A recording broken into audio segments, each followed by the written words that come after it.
All right, in this video, we're going to go through some of the questions from this handout, revision handout. There are a lot of questions. I don't really want to do all of them because you'll probably get bored of my voice and never get to the really hard ones. So let's just start with question 1 anyway.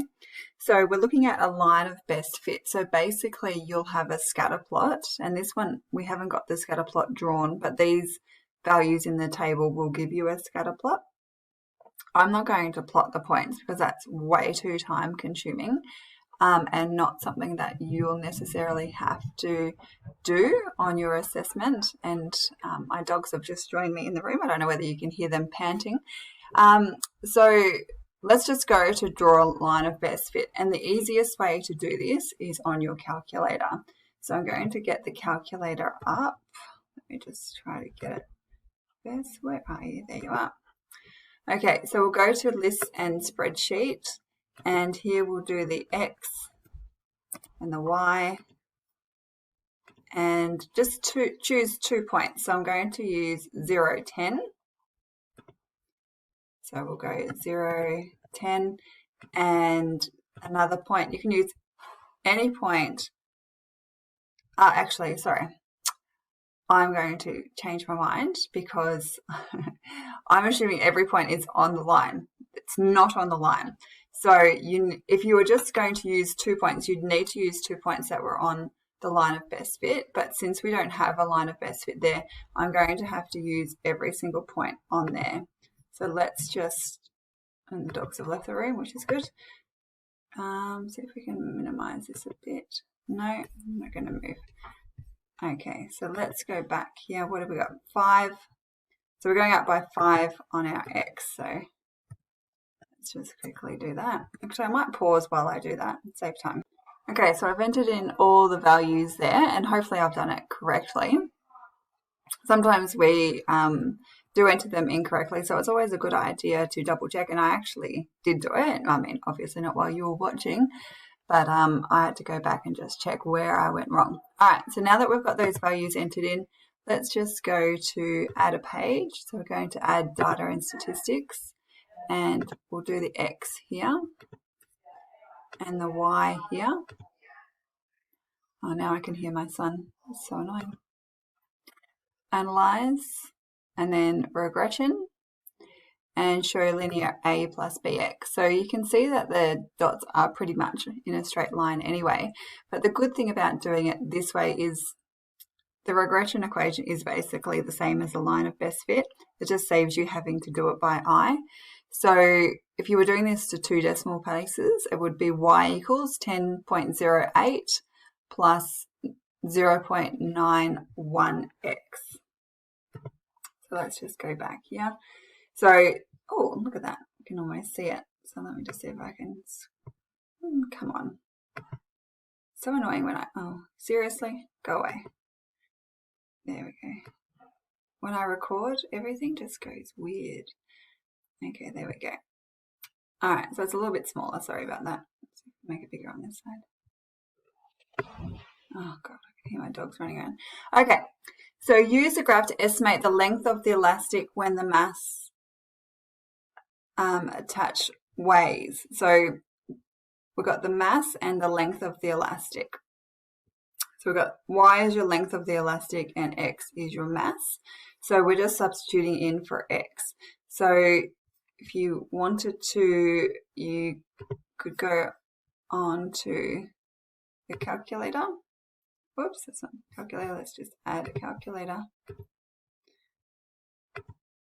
and do it here. So the first weight, what was it, 12 grams? I'll just do the first one because they're all the same. So we've got 10.08 plus, and from memory it was 0.91, and it's 12 grams. So we'll just do 12 grams. So they're just making sure I've substituted it in correctly. So 21 is the length of the elastic when the mass weighs 12 grams. Okay, question, and you can do it. The others are pretty much the same. Use the graph to find which mass would need to be attached to make the length of the elastic 30 centimetres. So you can just on your calculator use solve So you want it to be, oh, I can't even remember, was it 30 centimetres or 300? 30. So we want it to be 30 centimetres. And we just type our equation. So remember it was 10.08 plus 0.91x, and we're solving for x. And if it's given you an answer like this, you can just go Control Enter, and there you have it. So 21.89 would need to be your weight. All right, let's do the next question just because it's only been 5 minutes. Okay. And I don't mind this question, actually. I think it's one, yeah. So the table below shows the number of mistakes found in John's examination papers, so pages, and the number of errors. So if the exam's 3 pages long, he's made 6 errors. So on average, he's making 2 errors per page, really. Plot these points on a number plane, draw the line of best fit, and find the equation. So you can do all that on your calculator. I'm going to quickly do it now, and I'll pause while I do, but you should be able to do it on your own. If you've forgotten how to do it, go back to the previous question and have a look at it. So basically, the best thing to do just before I press pause is just go on and start a new document. And no, I don't want to save it. Okay, and then go back to Listen Spreadsheet. You can call this something other than X and Y. You don't have to call it X and Y. It's up to you. You can call it errors and pages. Yeah. Anyway, I'm going to pause it, enter in the data, then I'm going to draw a scatter plot, and then I'm going to do the regression equation. All right, so here's our equation. Y equals, and let's do it to 2 decimal places, so negative 1.12 plus 2.08x. Okay, so hopefully you got that. Otherwise, one of us has made a mistake. Okay, so use this equation to estimate the number of errors in an examination paper of 20 pages. So here's your equation. You just need to put in 20 for x.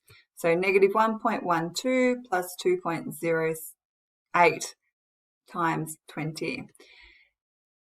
Okay, question E, the reason I'm doing this question is because I think question E is quite useful. So using this equation, find the average number of errors per page. So basically what this regression equation tells us is the relationship between the number of pages and the number of errors. The gradient, which is here, 2.08, tells us that every time we have a page, every increase in pages, one increase in pages, a number of errors increases by 2.08. So whenever you interpret a gradient, you're always going up 1 in your x and up by whatever your gradient is. So if your gradient is positive, you're going up in your y-axis. So in this case, for every page, we're making approximately 2 errors. If it was negative, then obviously you would be decreasing. So with every increase in pages, there would be a decrease in something if your gradient was negative. All right, I think that's it for that question. Okay, I'm going to pause there, and the next video will be on the next question. Bye.